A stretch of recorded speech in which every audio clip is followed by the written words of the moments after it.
जय बिहारी जी की। आज मैं आपको सुनाऊंगी सुख सागर में पहला अध्याय श्रीमद् भागवत महात्म्य।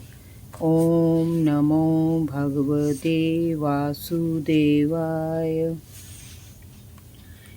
कृष्ण नारायण वंदे कृष्ण वंदे व्रज प्रियम। कृष्ण द्वैपायन वंदे कृष्ण वंदे प्रथासुतम। पहला अध्याय भक्ति ज्ञान और वैराग्य।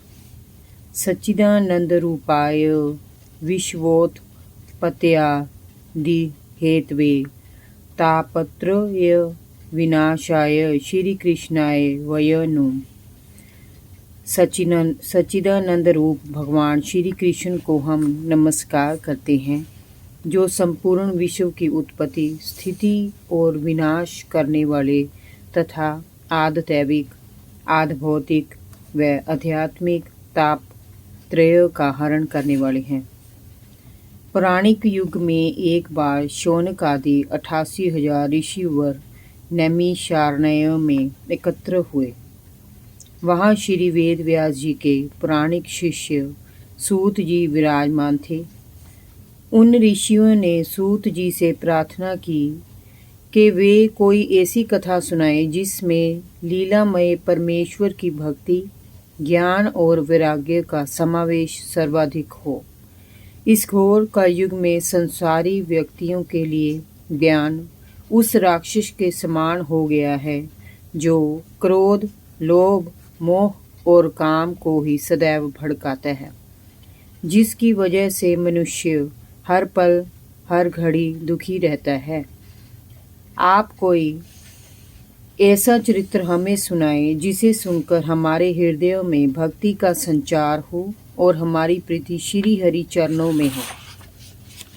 ऋषियों की बात सुनकर सूत जी बोले, ऋषिवर, इस कलयुग में काल रूपी सर्प के चंगुल में फंसे लोगों के उद्धार के लिए आपने जो कथा सुनाने की इच्छा प्रकट की है वह स्तुति योग्य है।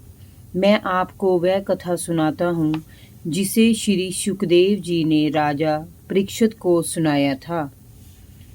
उस कथा का नाम श्रीमद् भागवत कथा है। सूत जी ने कथा का शुभारंभ करते हुए कहा, एक बार श्रृंगी ऋषि ने राजा परीक्षित को श्राप दे दिया था कि तेरी मृत्यु आज से 7वें दिन हो जाएगी। राजा परीक्षित मृत्यु के भय से दुखी होकर श्री सुखदेव जी के पास आया। उन दिनों श्री सुखदेव जी गंगा के किनारे ऋषि मुनियों के सामने आध्यात्मिक प्रवचन किया करते थे। राजा की प्रार्थना पर उन्होंने उसका मृत्यु भय दूर करने के लिए ये श्रीमद् भागवत कथा सुनाई थी।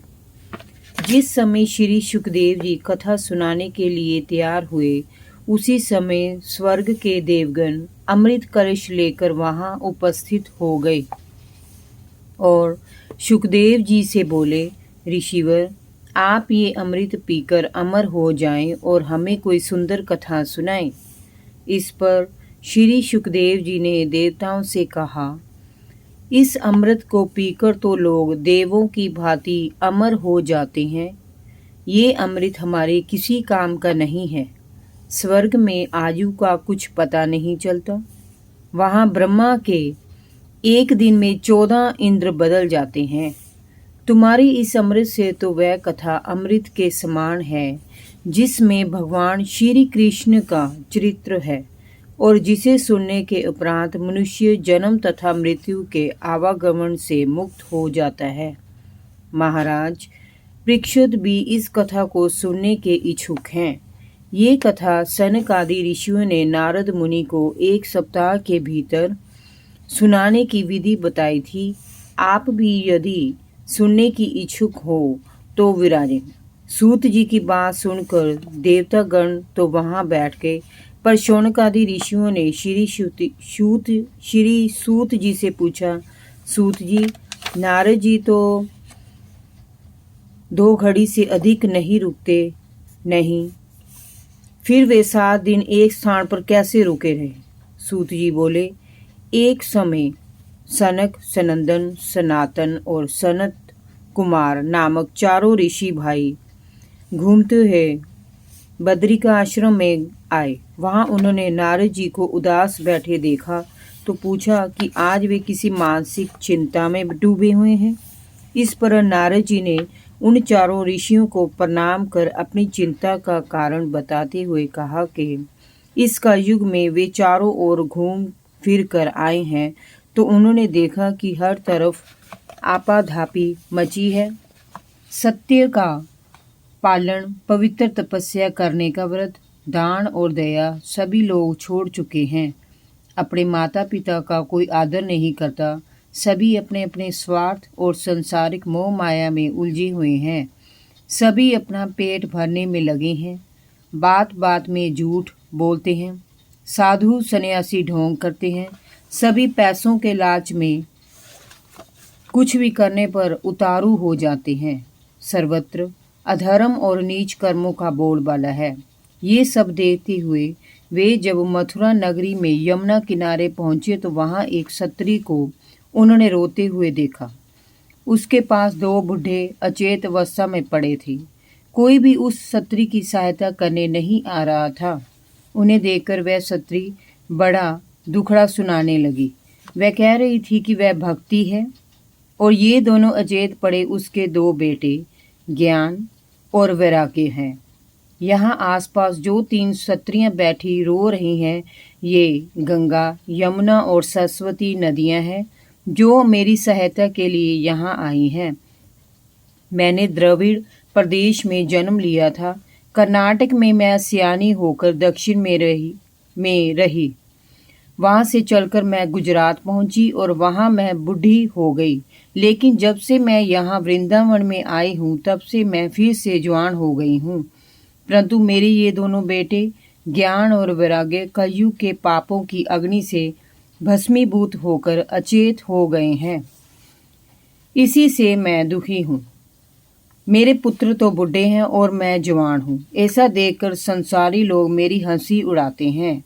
नारद जी ने उसे समझाया कि कलयुग की वजह से तेरे पुत्रों ने अपनी मर्यादा का त्याग कर दिया है।